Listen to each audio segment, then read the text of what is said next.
Good evening and a very warm welcome to Front Page on AIM Network, India's definitive media organization and voice on everything AI and technology. Tonight, from factories roaring back to life to AI rewriting how business runs, the future of work, tech and innovation is shifting fast, and India's right at the center of it. Here are the headlines.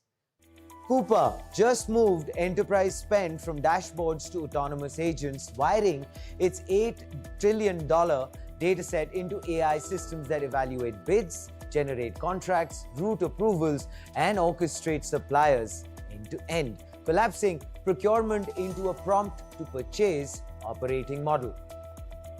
Apple is reportedly paying Google to build a custom Gemini model to power Siri's 2026 reboot on private cloud compute. In the quiet war for operating system AI, Gemini is winning where it matters most, inside Apple's walled garden. India has launched a 1 lakh crore rupees research, development and innovation mission at ESTIC 2025, shifting from subsidy-driven science to venture-scale national innovation, backing high-risk deep tech, AI, semiconductor and biomanufacturing projects, and signaling that Bharat's tech strategy is moving from ease of doing business to ease of doing research, with DPI scale ambition powering a sovereign innovation engine. Despite Hyderabad's hyperscale boom, Chennai's BFSI surge and Vizag's regulated ops rise, global CTOs continue anchoring AI, platform engineering and leadership orgs in Bengaluru as India's tech geography shifts from which city wins to a distributed cluster model where Bengaluru operates as the AI control plane and southern metros scale capacity.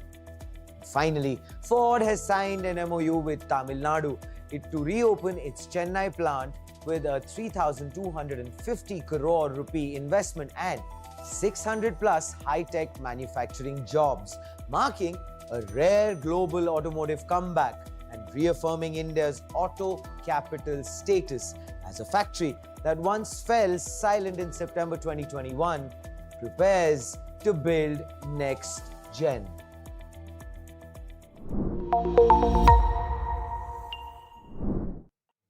Good evening.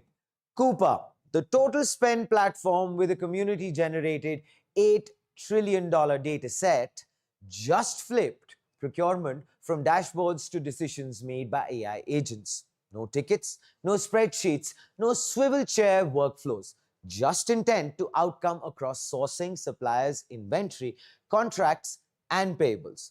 Clearly, it's actually a new operating model for how companies buy, pay, and move goods. Coupa's Navi agent portfolio plugs into the entire spend life cycle. So say, compare Q4 bids, flag risks, and generate a contract draft for the winner, end quote. Navi pulls supplier data, evaluates bids, drafts the contract, and routes approvals in one flow. Coupa isn't fighting for screen space. It's actually fighting for agent priority inside your enterprise stack. Interfaces don't matter when the interface is language. Coupa's Clarity 2.0 makes AI the front end. Faster insights to Coupa Navi, actions consistent UX across sourcing, invoicing, inventory zero hunting for modules. Ask, act, audit. The app layer collapses into intent. The analytics agent, conversational analytics, richer whiz, reports 100% faster. The bid evaluation agent, instant side-by-side supplier scoring. Request creation agent turns messy attachments to clean requisitions. The knowledge agent in CSO guides complex sourcing like a co-pilot, not co-pilots on a sidebar. Orchestrators across the stack. A network of 10 million plus buyers and suppliers gets brains. Auto invoice to CSP from supplier systems, kill duplicate entry. Supplier managed inventory plus buyer generated delivery scheduling. Basically, new payments hub. Liquidity dashboards, cash flow intelligence, cleaner supplier profiles to faster onboarding, fewer errors, the chain stops reacting. It starts anticipating with Cooper contracts for agent force. Sales can generate, summarize, and track contracts inside Salesforce. Zero tab hopping, zero rekeying.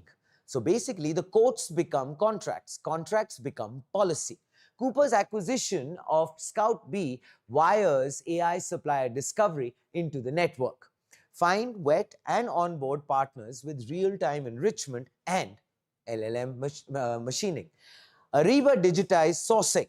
Cooper is automating judgment. $421 billion processed May to July 25. $14 billion customer savings in the quarter, nearly 3,100 organizations on platform. New logos include NVIDIA, Marriott, Honeywell, CoreWeave, Gap. Global roadshows with customer outcomes. Lint, Worth, AB InBev, Westpac. Clearly, this is actually a margin math. And why does this matter? Because tariffs change overnight. Ports stall, weather hits. Winners simulate, decide, and execute in minutes, not months. So basically, make the unpredictable predictable, end quote. This was said by Salvatore Lombardo, who is the CPO and CTO, Cooper Procurement. Just moved from back office to profit office. So from compliance cop to capital allocator. And joining us today is Salva Lombardo, Chief Product and Technology Officer at Cooper, the AI native platform powering the future of enterprise spend and global trade. So today at Cooper, Salva actually leads the vision behind its autonomous spend management network built on an $8 trillion community data set and a network of 10 plus million buyers and suppliers. So under his leadership, Cooper is actually pioneering agentic procurement, where AI agents orchestrate sourcing, supply discovery, contract execution, liquidity decisions, and inventory collaboration in real time. And he joins us today to decode Cooper's biggest leap yet, which is AI agents that turn procurement from a workflow into an autonomous intelligence system, powering global trade with speed, trust, and resilience. A big welcome to you, Salva. How are you doing on Front Page? We are very thrilled to have you here with us. Yeah, thank you so much for having me, actually. And, greetings from Hyderabad. I just arrived in our wonderful India office here in Hyderabad. And thank you for having me. And and by the way, very nice introduction. You hit every important pillar of our strategy. So wonderful. Thank you. Good. Now I'm not nervous. Neither are you. I'm hoping that you've had your biryani and we can get on with the conversation. Absolutely. All right. So I'd like to actually start off with this, Salva, which everyone is calling, the agentic revolution in enterprise procurement. So would love to hear, how would you define this? Well, revolution, I guess it's a wonderful word, actually, because it is a revolution. Maybe a very positive one, obviously, but it is disrupting. And I describe this, from two aspects. First of all, I see AI, and especially at Cooper, we see this as the possibility to leapfrog us into the next era of technology. This is so important that everybody realizes it, that app and SaaS companies and how they are today won't, from my point of view, exist anymore in 2, 3, 4 years in the same manner. I'm so convinced from that, and that's why it is a revolution. And you are hitting the right word for that. And as I said, the second is the disruption. With this, you should not just try to reimagine the same. You should try to really revolutionize what you have done and rethink how AI can solve the same flow or problem on a new way. And this is what I'm trying with my teams together to get Cooper into the AI company there. So that's how I understand revolution. Very interesting, and I think you've hit the right note, which actually brings me to this, Salva, which is the strategic shift. So, Yeah, procurement software historically actually digitized forms and approvals, as we yeah. know. Now, Coupa is launching autonomous spend management, where AI Mhm. agents handle sourcing, approvals, and supplier workflows. Yes. So, first off, what changed? Was this always Coupa's vision, or did the combination of frontier AI, supply chain shocks, and an $8 trillion in anonymized spend data make autonomy inevitable? Yeah, that's so to the point. I I think, to the word change. I Okay. was thinking myself through it. What is really different from the past, and there is such a clear differentiation. Hmm. Cooper always, on the sitting on this amount of data, we always use those data obviously to automate, to do recommendations, to do the classical, I would say, AI methodics of the past, which was a Hmm. more dynamic, intelligent rule engine. This is how we use the data, and we recommended, like, hey, your average time of approval in your company is 10, you are overdue by 7 days, what about if you would approve now? Hmm. This things where AI driven recommendation to the right place, Hmm. which was nice, and it is super nice, but how can this get ever autonomously when you think about flows? Now, when I then saw and put on top the AI motion, Hmm. the difference is that the technology today with LLMs, with we are using agnostic all LLM models, we are fitting the best in what we want to solve, plus learning on private space data and based on our conditions, configuration, data points, which are clean data and not Hmm. needing to clean up. Still, with this combination, it made it possible, from my point of view, that now AI is the real autonomous way, because Hmm. agents now can really act as humans would have done. And this is where you see yourself. I mean, let's be very honest. I mean, I'm using Gemini, ChatGPT, the Bing Hmm. engine Hmm. here. I'm using this, I don't know, maybe 30% of my time already. So the accuracy is very great for very easy questions there. And I'm convinced that the same is happening in the autonomous world of Coupa, and this is why we did it. So the AI is the difference, that with this I can really get autonomous. Interesting. Okay, fair. So the agentic architecture, which actually logically brings me to that point, then, Salva, which is Cooper's Navi agents operate inside the spend and supply chain data plane, Yes. evaluating bids, generating requisitions, onboarding suppliers, and of course, managing inventory signals. So Mhm. this actually flips the model. AI doesn't assist procurement, it actually executes it with humans supervising.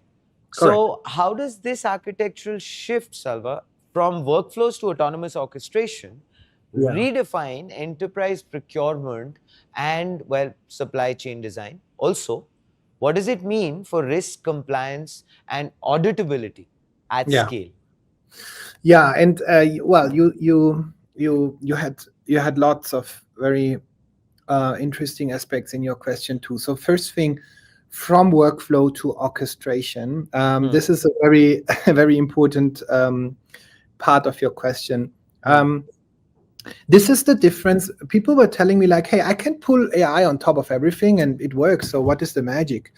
And I think you just put it in. The magic is, if you want really an AI execution and Hmm. agent and a solution agent, you can't Hmm. just pull data on top. Then it's a knowledge agent. You can ask questions, analytic questions, whatever, but you can't orchestrate, have a multi-agent communication, and have the agent solving your flow.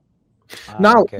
the only way on doing it is when you rip out your workflow of the past. 20 years ago, it was invented, whenever, Hmm. and rip in your or pull in the orchestration AI. So basically, the agents sitting now in and Hmm. understand when to act based on what their intelligent is of this Ah, okay. flow Hmm. workflow. That's the main difference when you talk about that part. Now, business talk, because you mentioned what is the difference in risk management and supplier management.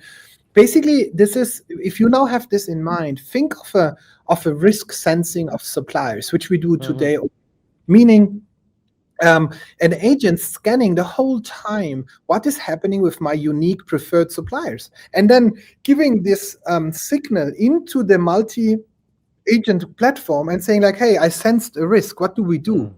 Agents talk with each other and make recommendation to the human then to say like, hey, we sensed a risk at that supplier. We have those recommendations for you. We can act on your behalf if you let us act. And then they get a recommendation of, change the supply chain, order somewhere else, change the place of supply. So with this is the change of having agents in your workflow, basically included in your platform, then having a knowledge agent somewhere on top, orchestrating on top, which will never help you in the application flow and execution. So that's the difference. Fairly wonderfully explained, Salva, the fact that the seamless orchestration is actually what makes it possible to make sure that at scale it is functioning, and it's functioning perfectly, which actually then is the logical next step, which is the economics and the value.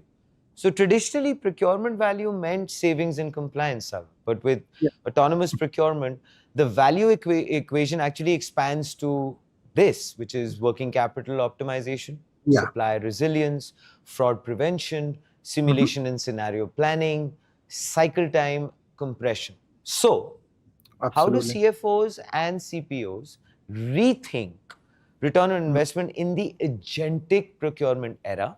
And where do you see the biggest profit and loss impact first? Yeah, that's awesome. Awesome question. So first, CFOs. By the way, CFOs and CPOs partly actually have other views on this. I guess you know this. Would you like to maybe just share something with us that would actually help our viewers understand in terms of how they're consuming it?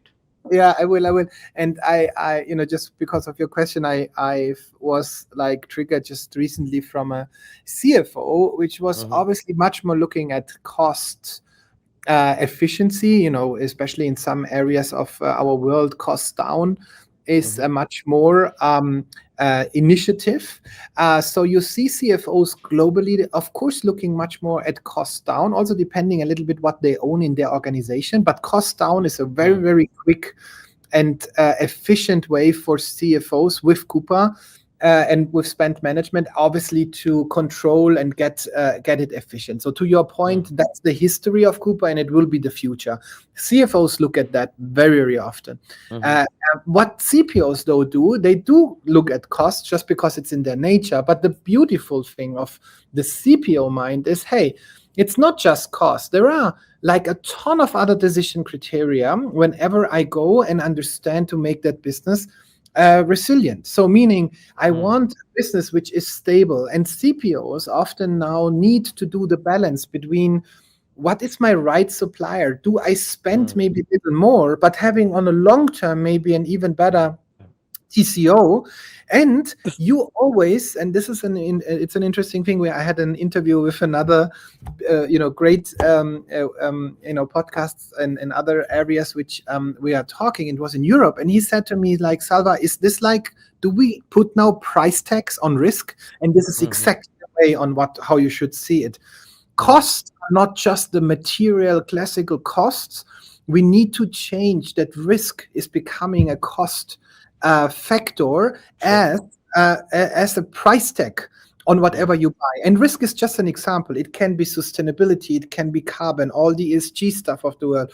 It can be resilient in which location do you invest. We need to add price tags to everything, and this is where Coupa is strong in on helping you understanding the decision frame for this frame. So that's why I distinguish between CFO, a little bit more oriented on cost down, so to say, and CPOs much more on, hey, where do I need to put price tags for having a cost down, but with a little bit longer term view, because they need also to ensure stability. So that's how I would see that. Yeah. So Helpful? Salva, absolutely helpful, which actually, if I were to sum up what you just mentioned, is the Yeah. fact that one is, of course, the direct cost aspect.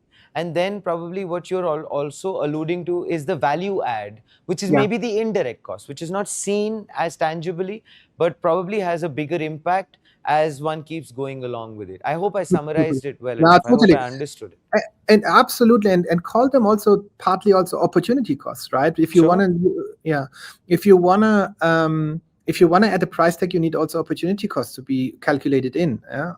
So if I miss, what do I miss if I don't do it, or what do I have as risk if I do it, and what could happen, and then calculate them in. Fair enough. Which actually then brings us to this point, which is the trust, risk, and the governance aspect, Yeah. Salva, which is procurement touches contracts, payments, Yes. supplies, compliance, and risk controls. So when Mhm. AI agents actually start making recommendations or execute actions, how does Mhm. Coupa ensure these aspects, which is transparency and audit trails, bias-free supply decisions, Mhm. defensible governance, regulatory comfort for, let's say, BFSI, manufacturing, and public sector? So, Mhm. how do enterprises build board level trust in autonomous systems, Salva? Yeah. Yeah, and I think it's two aspects of this. It is the data security aspect. It is and it is the how to build trust. I distinguish this in two persona groups. The one are more the executives in a company. The executive in company are much more interested in data security than necessarily the why should I trust the recommendations or whatever the agents do, because they are much more concerned on this. Hey, if I bring now agents in, who is seeing the data? Is my price going out? Is all of that aspects. This is solved by Coupa very elegantly, because what we do is we have private spaces.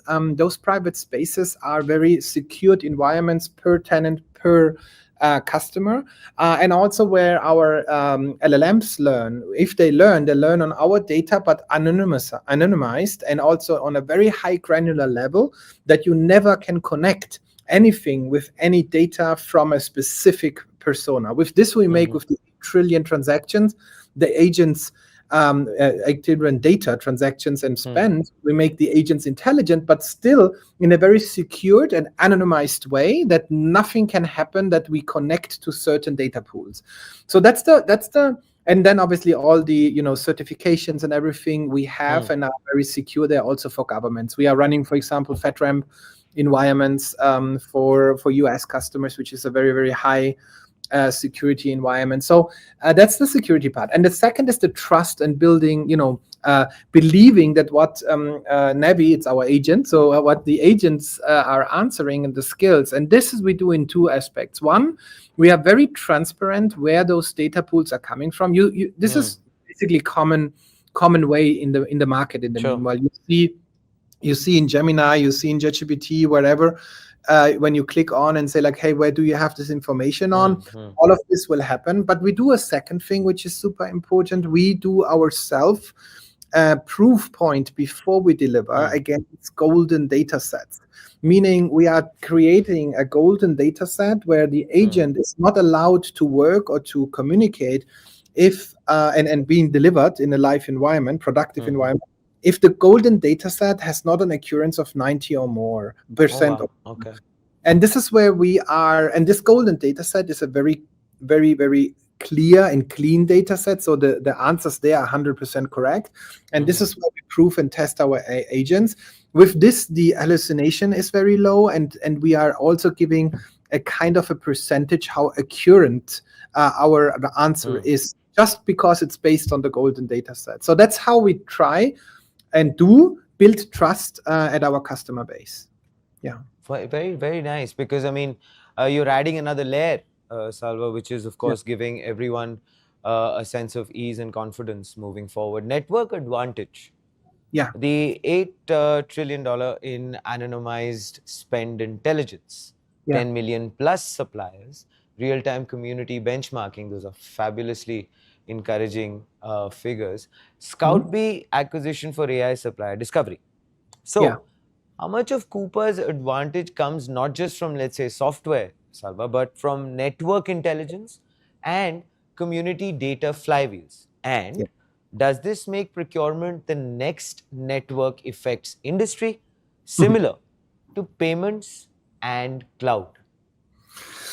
Yeah, it is a yes. It makes us the Okay. next network effect, and absolutely yes. I'm more than I don't know. Convinced is already the wrong word. I'm sure it is the next network effect company. It is very obvious that we are the next to disrupt this. And I always compare this, by the way, with, for example, the Uber effect in the transportation, or the LinkedIn Sure. effect when it came to bringing together recruiter or experts to meet.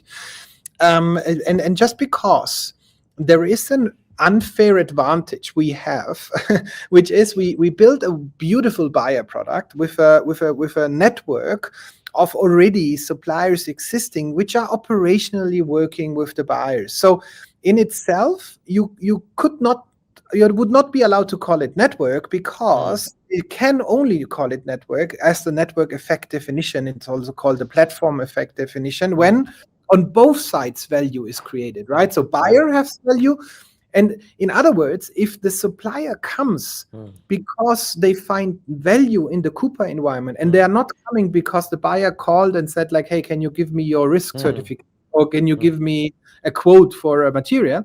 But they come because they find business, or because their ease of use, like invoice upload, is so easy instead of sending it on another way, that I'm creating value. With creating value, the network effect kicks in. And this is why I believe so much, because with the invests in the supplier I'm doing at the moment on supplier offerings, valuable offerings, independent from the buyer calling, I'm seeing already the effect of suppliers searching for getting a profile in the network, Cooper network, done, and getting a profile enhanced, like a storefront, to be found and to be discovered. And now with this, I'm handing over to ScoutBee, because ScoutBee is exactly that.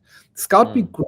It's a wonderful team and wonderful company, I need to say. ScoutBee grew in the space of making the supplier value big by giving them the chance to present themselves with a wonderful profile. And then at discovery functionality, they can do either, everybody can search, you can be supplier or buyer, but also the discovery cluster can be now and will be integrated into all our buyer functionality, that in every place you find the supplier.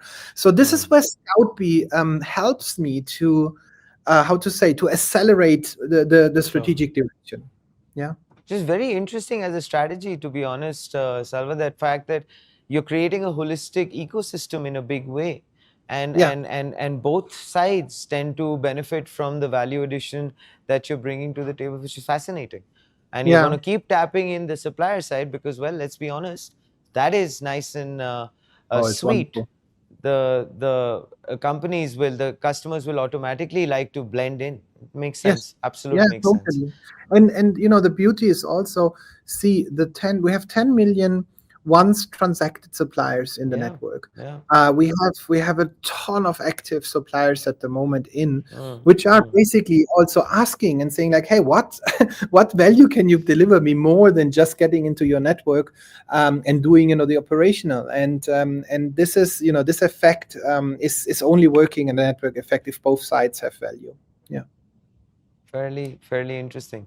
Of course, you have enjoyed your visit to Hyderabad till now, and I'm pretty sure that is going to be the tonality and the case, which of course brings me to the India aspect. India is entering an AI plus supply chain plus procurement renaissance, Salva, from DPI, rails, and UPI to now manufacturing expansion and sovereign cloud. So Coupa already powers well India-rooted operations of global companies like Flipkart, UiPath, and more. Where do you see agentic procurement taking off first in India? Is it going to be, let's say, BFSI, manufacturing, retail, logistics? Who leads, according to you? And what role does India play in Coupa's global innovation roadmap? Yeah. Let me start with the latter one, because that's so obvious. Just being here, we have over 800, I think, roughly, in whole India, when it comes to a Cooper employment, only the India location. It is for us so important. And the beauty is, I just had an all hands and an or a town hall and an Ask Me Anything session, and then it was all about AI. I like it, right? So this is where you can measure how much there are in. So that's why my absolute take is the immense motivation, and this is, by the way, the beauty of Indian culture. If empowerment comes, and they are empowered to build agents to do the right thing because they are very experienced, then also the beautiful outcome in the product comes, because then it's really so much cultural established in India that you really get things then done, and not over PhD things. And this is so beautiful. This is why I like India as a location to win, and and continuing growing big here and hiring just for the AI motion for itself anyway. So that's one thing. But the other thing is, where do I see this in the Indian market disrupting first? It's difficult though to say and to be very clear there, because I see, and I agree with you, the AI motion is big. Yes. In India, we see this everywhere. I'm following this a lot. But honestly, I think there will be two areas where disruption is first, especially in the Indian. The one thing is the small ERP needs, small and mid-market areas are easier to solve. So meaning a Cooper mid-market solution, which we have and you can implement, is with an AI on top, is much more quicker to be implemented in a small organization. But you don't have an IT, right? So you are like, I don't know, maybe 200,000 people, and you can implement with an AI much quicker, because you have basically an agent, maybe a few menus and modules, and then you run your spend, right? So that's why I think from a segment perspective, those segments are the first. And India better than I. Yeah.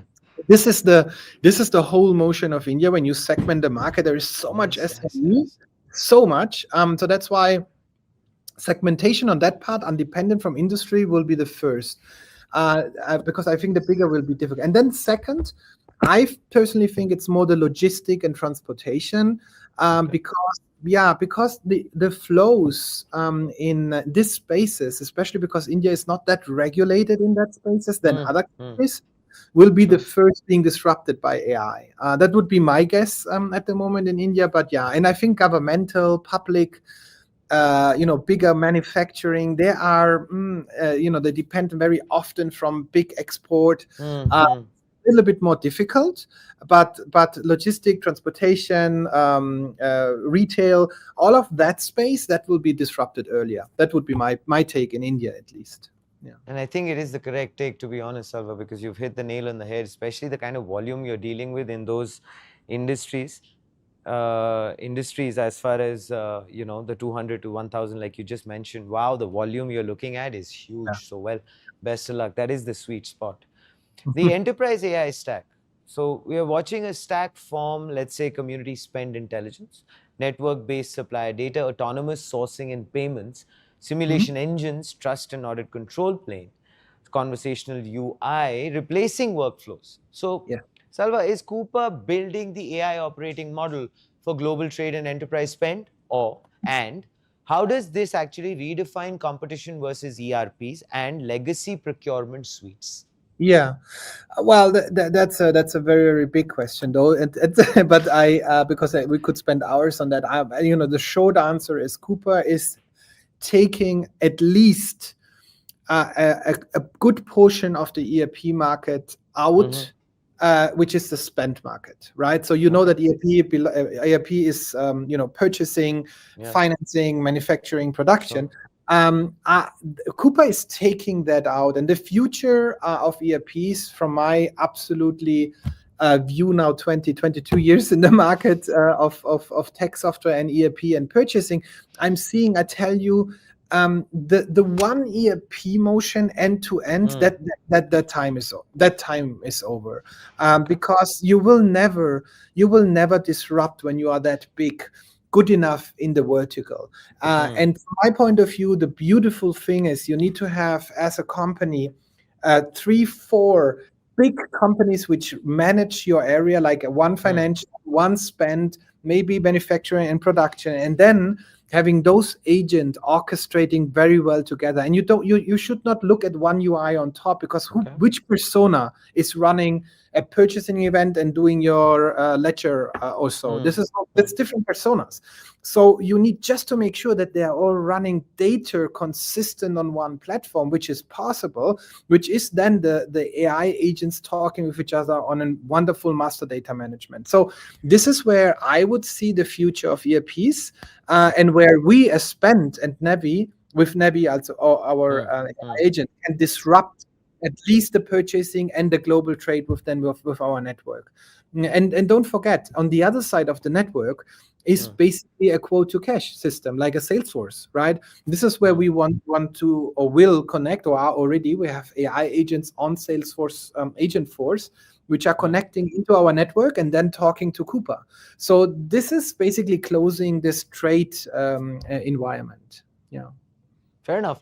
All right, Salva, before actually I let you go, I need to obviously ask you this in terms of the fact that scale, how are you looking at that in terms of the fact that Coupa's community dataset is now one of the most powerful anonymous commercial datasets on the planet? Yes. So do you imagine a future where AI agents negotiate across networks autonomously? Yes. Suppliers and buyers both represented by AI, and Yes. how close are we to fully autonomous, which is, let's say, source to contract, to procure, to pay, to reconcile, with humans just and only supervising exceptions? Oh, wow. Yes. So you touch my dream. Good question for the end. Yes. Yeah. So of course, I believe in this. And actually, I see this already. If you look at very easy commodities when it comes of IT equipment, or even office material, just as a very, very easy category, you don't need humans anymore to run a bid or a tender. Fair. And this is exactly what the agents today are doing. If you have a wonderful Salesforce agent negotiating, let's say Salesforce would be your your seller system, and you have a buyer system, which those two agents can start communicating. Your only thing as buyers need to do is to say the moment when you need something. And even this can be automated by just having a replacement and inventory replenishment. So meaning that agents with easy communities, that's a very thing. We are anyway launching this in Jan with one of the agents, our tender agent. So that's super easy. I believe, and this is the point you just made, I believe this is much bigger, which we will one day only act, the agents will only act on our behalf. And this is where autonomous then becomes reality. Where the agents are making recommendations for even more sophisticated parts, like negotiating contracts, running complex sourcing events with many multiple sub-items, getting and purchasing in a scheduling agreement by calling into the production environment. So this is all autonomous way where suppliers then and buyers can get connected in the network and have a collaboration agent on it. So I'm a big believer of this, and the network effect is just around the corner. I'm pushing the team to this, and I know that this will go into big heights. Yeah. Very, very intriguing, Salva. Very intriguing. And of course, wishing that your dream, as you just mentioned, turns into reality as soon as possible. Of course, wishing you and your team all the best. I do understand that you have a very urgent meeting that you need to attend. It was truly a pleasure having you with us on Front Page today. We sure hope that, and we look forward to having you back with us again to explore so many other aspects. Absolutely, for sure. And so much thank you for that. And yeah, so you bet. I will tell you when I'm back in town, and we can this again, maybe an update on where we are. That'll be wonderful. That truly Okay, would be. and thank Wishing you you so all the much. best. Yeah, this for you too. Bye. Bye. Ciao. Ciao. Ciao. All right. Well, ladies and gentlemen, that was Salva. And of course, he did speak about so many wonderful things. The fact that he's enthused, the fact that he's extremely excited about the way in India we are accepting this entire movement, and he's thrilled that we are embracing it with open arms. We said, well, agentic enterprise was coming. Coupa just shifted to procurement. Now the same AI that actually chats can source, score, schedule, and settle end to end. The user interface race is over. The agent race is on. Cooper goes agentic. The prompt to purchase era, well, is here.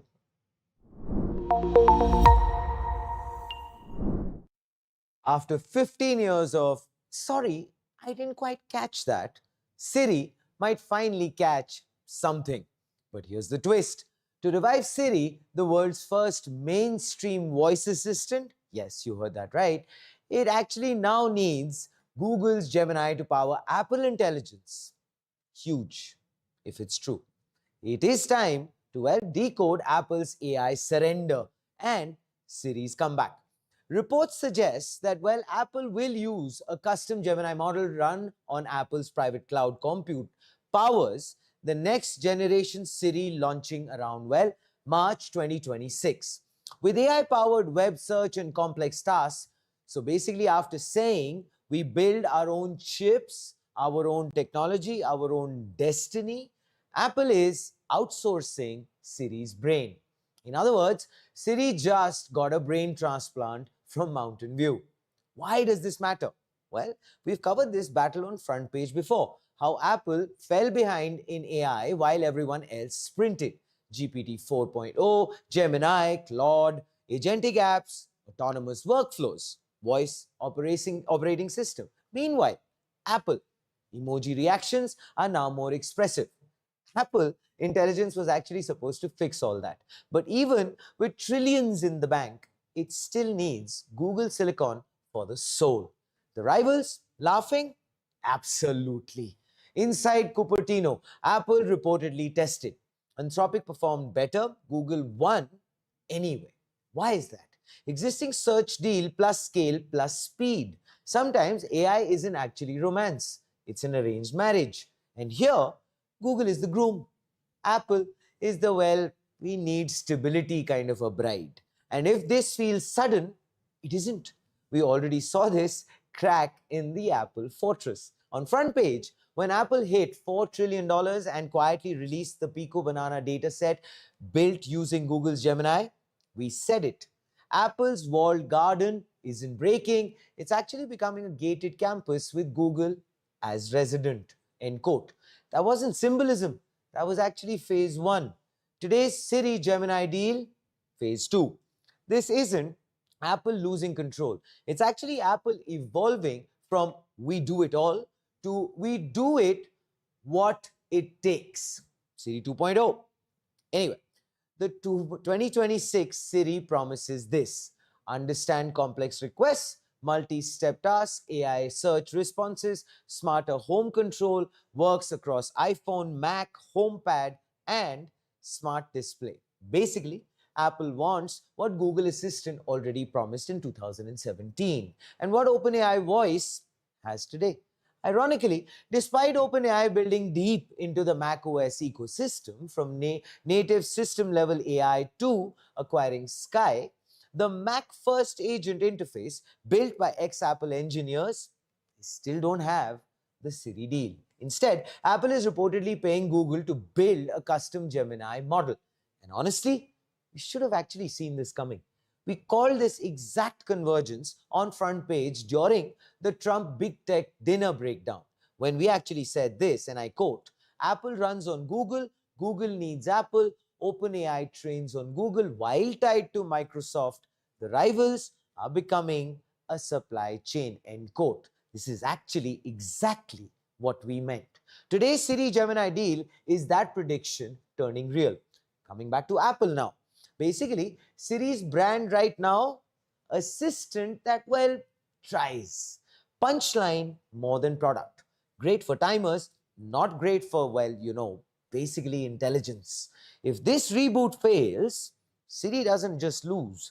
Apple's entire voice-first ecosystem collapses. Smart display, home robots, Vision Pro, Voice OS, CarPlay, next-gen UI. No Siri brain is equal to expensive furniture. Remember WWDC 2024? Apple said it was actually powering Siri with ChatGPT. Now it's Gemini. Tomorrow, Perplexity, Anthropic, who knows? Apple is basically private secure on device. Also Apple. Hey Google, can we borrow your neurons? This is actually the same Apple that spent a decade telling the world, we don't need anyone. Turns out, they clearly do. And we've actually covered this Siri struggle before. Go check out our earlier breakdown, please. This isn't actually weakness, it's reality of modern AI. And this is why. To build frontier intelligence, you don't fight alone. You partner, borrow, license, fuse, stitch. Most importantly, survive. AI has no permanent enemies, only bandwidth, latency, GPU, and inference contracts. If Apple pulls this off, Siri becomes useful for the first time in history. If not, Siri will still be the politely confused roommate of technology.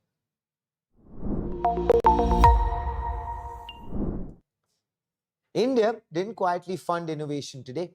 It declared war on complacency. A 1 lakh crore rupees, yes, 100,000 crore rupees R&D and Innovation Fund has just been launched at ESITIC 2025. And if executed right, this won't just spark a research boom, it will turn India from the world's back office to the world's invention engine. At Bharat Mandapam, PM Modi announced the RDI mission, India's biggest research investment in history. Not grants, not speeches, capital for high-risk, high-reward innovation.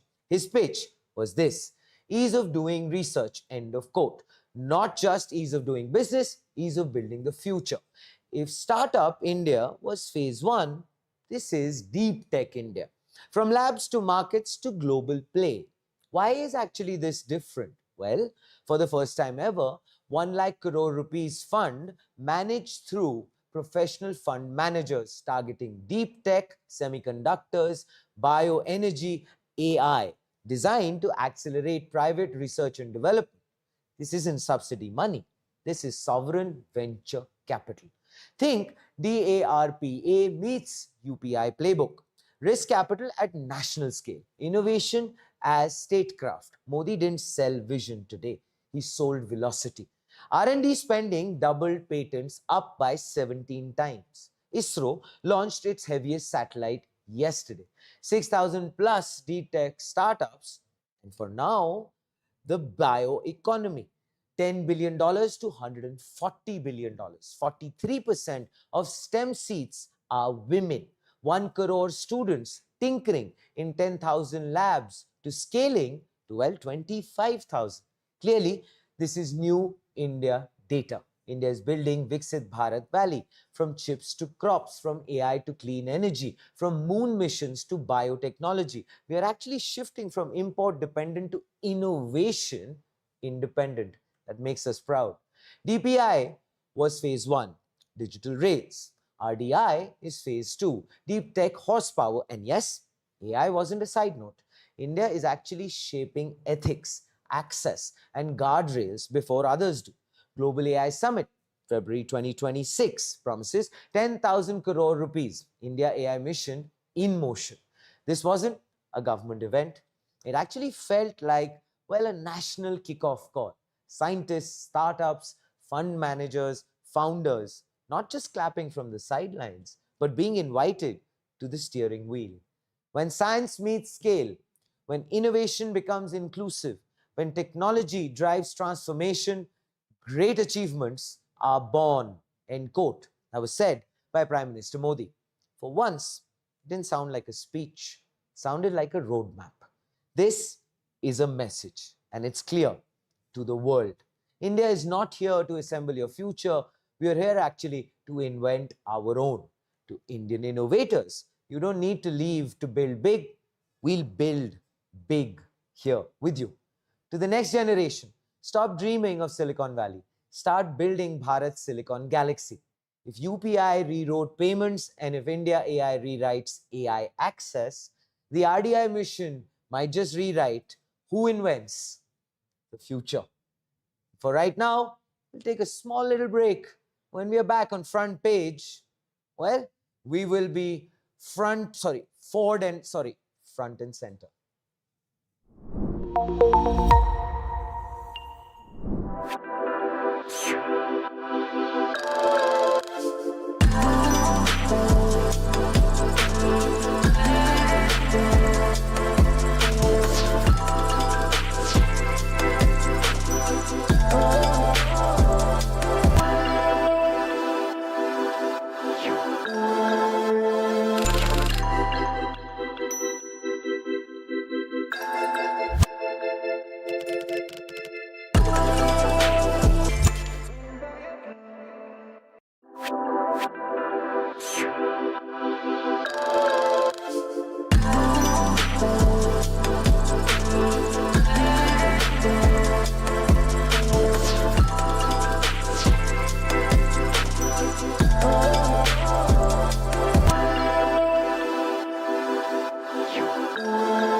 Welcome back to Front Page.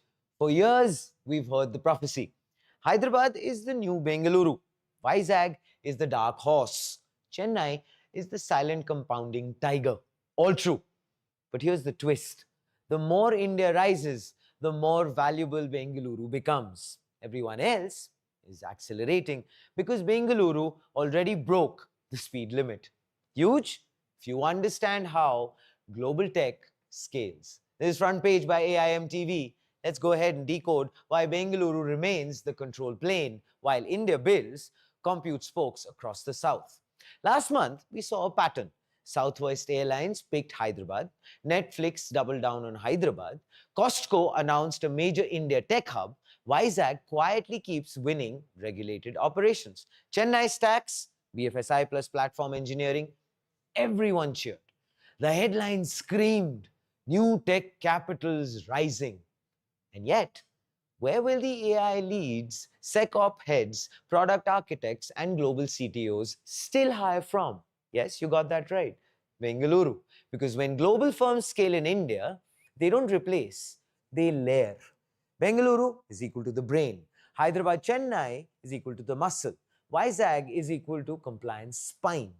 Basically, that explains why Starlink, OpenAI, and Anthropic is expanding to Bengaluru. And we have been actually covering all of them extensively here on Front Page. Make sure to please check them out if you haven't already. Now back. And if you want the receipts, well, here they are. According to fresh AIM research numbers from August to October 2025 alone, 20 new GCCs were announced or launched in India. Here's the breakup. Bengaluru led with 10. Hyderabad followed with 7. Chennai, Pune and Gurugram got 1 each. The interesting bit, 11 were expansions. SAP Labs, Rolls-Royce, Kyndryl, Thermo Fisher, Global Logic. Not exits, reinvestments. And 9 were, first-time entrants, including CrashPlan, McDonald's Tech Hub, Metro Global Solutions. 6 of them announced, in October alone. Basically, talent density, leadership bench, vendor gravity, hyperscaler proximity. So one meeting city for AI plus cloud plus security. Bengaluru isn't just where you hire engineers. It's where actually global firms build ownership functions, platform engineering, AI product, security and infrastructure, autonomous data workflows, OSS plus agent ops. This is where charters are born, not just teams. Inside boardrooms, the conversation actually shifted. I quote, not Bengaluru or Hyderabad, Bengaluru and Hyderabad, end quote. Hyderabad actually offers speed plus real estate plus lower attrition plus enterprise stack. Chennai gives BFSI, manufacturing adjacency, fintech fabric. Vizag brings cost plus compliance plus ports plus planned campuses. Sometimes location isn't romance, it's architecture. And you know what? None of them actually rise unless Bengaluru already proved the thesis. And honestly, should have actually seen this coming because we literally called this on Front Page during the Trump Big Tech Dinner breakdown. When we actually said this, and I quote again, the rivals aren't rivals anymore. They're actually a supply chain, end quote. Same energy is seen here. Indian cities aren't rivals. They're actually a compute cluster. To win in India, you don't choose cities, you choose architectures. Bangalore actually talks about AI product leadership ownership. Hyderabad translates to platform scale up, CX tech, SecOps benches. Chennai, BFSI cores, payments, infrastructure, risk. Vizag, shared services, analytics, life sciences ops. So basically, if Bengaluru fails, India loses scale.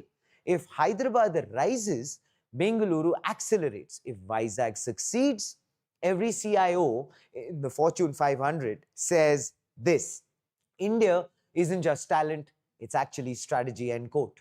And if all of them thrive, well, India stops being the offshore engineering hub and actually becomes the global command center for digital plus AI.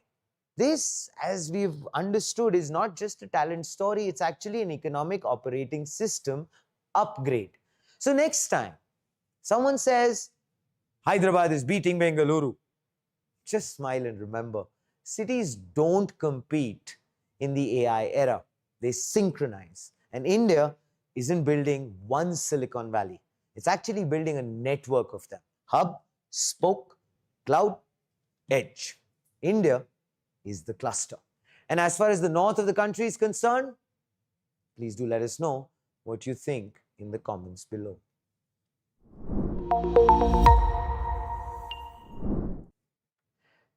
Well, finally on front page. Remember when Ford meant childhood road trips, dusty highways, first long drives, college hostel runs, that iconic thud when the door shut, the Fiesta, the Icon, the Figo. Well, the Endeavour that felt like, well, a fortress on wheels. For many of us, Ford wasn't just a car brand in India. It was a memory machine. And today, that memory just turned into momentum again. Ford is officially returning to Tamil Nadu. Not rumors, not speculation, not maybe someday. It's actually the real deal.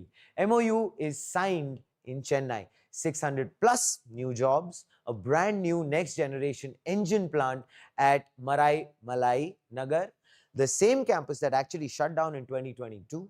The production starts in 2029. What is the capacity? Well, it's 2,35,000 advanced engines every year. A factory silent since COVID, gearing up again. So when Ford left India 4 years ago, it actually felt personal. Showrooms closed, workers walked out, factories went silent, and millions of Indians, including myself, whispered the same line. Ford deserved to stay.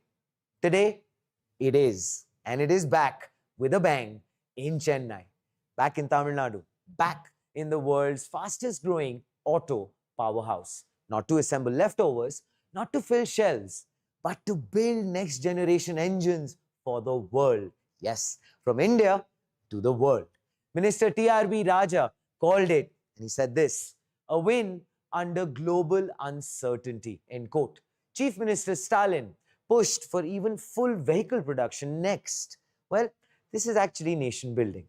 India becomes part of Ford's global powertrain network. High-tech manufacturing jobs return.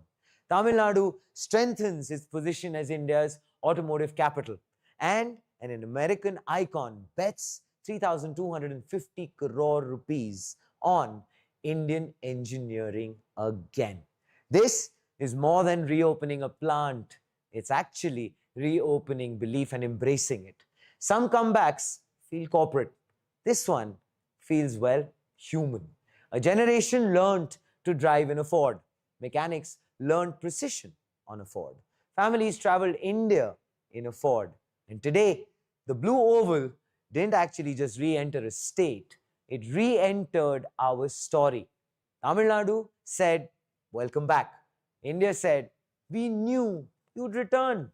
If Ford builds EVs here next, if India becomes its Asian engine hub, if the Endeavour ever rolls out again from Chennai, that won't be business. That will actually be an emotional policy history.